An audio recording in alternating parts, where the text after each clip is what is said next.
I remember the day I left my old life behind like it was tattooed into my soul.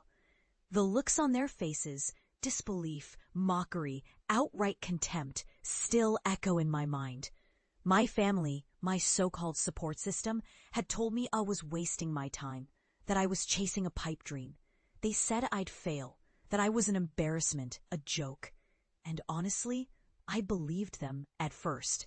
But I also knew deep down I couldn't stay silent. I couldn't pretend I didn't hear the laughter when I talked about urban fungi, ecological restoration, healing broken cities with mushrooms. I knew what I was doing was right, even if they refused to see it. So I made the choice. I walked away from my prestigious research post, the one I'd fought so hard to land after a colleague's deceit had sabotaged my reputation. The betrayal was brutal, public humiliation, the feeling of being cast aside like trash. I could have crumbled. I could have given up. But instead, I took every ounce of that pain and spun it into something new. I became an urban mycologist, a field mocked as hobbyist nonsense, a waste of time, a ridiculous fantasy in the eyes of my peers. They laughed, they dismissed, they ridiculed, but I kept going, relentless, driven by a vision they couldn't see. I spent years in abandoned lots, derelict rooftops, neglected parks, anywhere concrete and steel had strangled life.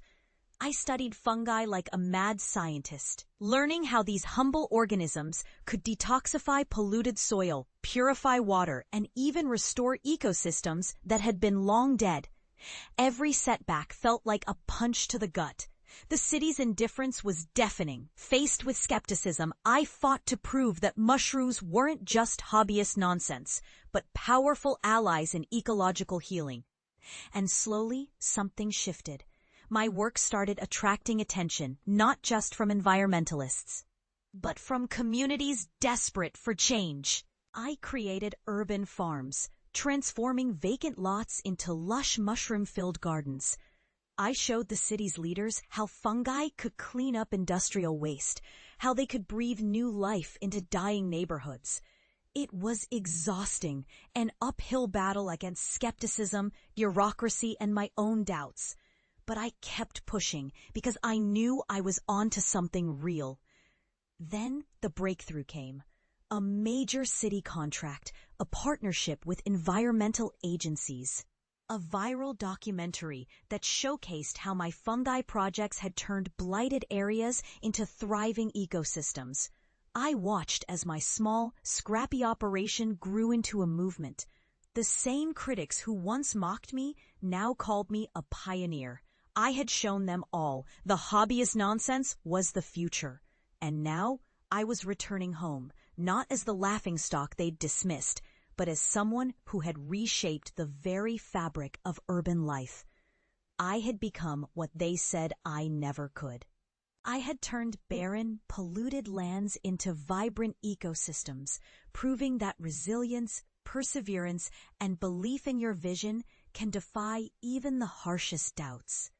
The day I stepped onto that familiar driveway, I felt a strange mixture of nostalgia and defiance. My family was waiting, eyes wide, faces pinched with curiosity and something darker I couldn't quite place. They'd heard I'd made it, but I knew they still carried their doubts, their judgments. I didn't come to gloat, I came to show them what I'd become. I led them through my latest project, a once abandoned lot now bursting with fungi, native plants, and thriving wildlife. I explained how each mushroom, each root, was part of a larger story of renewal. As I spoke, I saw the disbelief flicker in their eyes, but beneath it, I sensed something else, perhaps regret, maybe a grudging respect. And then I saw it, the moment I'll never forget. I took them to the center of the transformed lot. I knelt down and peeled back a layer of soil, revealing a dense network of mycelium spreading beneath their feet. I looked up at them and said, "This is what I've built. This is the future I believed in, even when you told me I was wasting my time." I wanted to prove that even in a city of concrete and steel, life finds a way. I wanted to heal what was broken. Silence. Then, my father, who'd been silent the longest, stepped forward. His eyes glistened with something I'd never seen before. Pride, maybe, or a long overdue acknowledgement. He reached out, hesitated, then placed his hand on my shoulder. "We were blind," he whispered. "You were right all along." In that moment, the weight of years of mockery, doubt, and disdain lifted. I realized that their judgment had been a reflection of their own fears, fears of the unknown, of change, of a daughter who dared to dream differently. And I realized how far I'd come. Not just physically, but spiritually. I had become someone who refused to be defined by others' narrow visions. I had become a testament to resilience, to hope, to the power of believing in what others dismiss as nonsense. That day, I didn't just show them my success. I showed myself. I proved that passion, perseverance, and a little stubbornness can turn even the most ridiculed idea into a revolution. And I walked away knowing that I'd finally earned my place, not just in the city's soil, but in their hearts.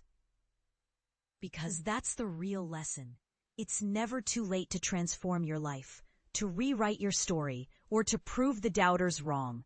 Sometimes the greatest triumph is not just what you achieve, but how you change the minds and the hearts of those who once doubted you.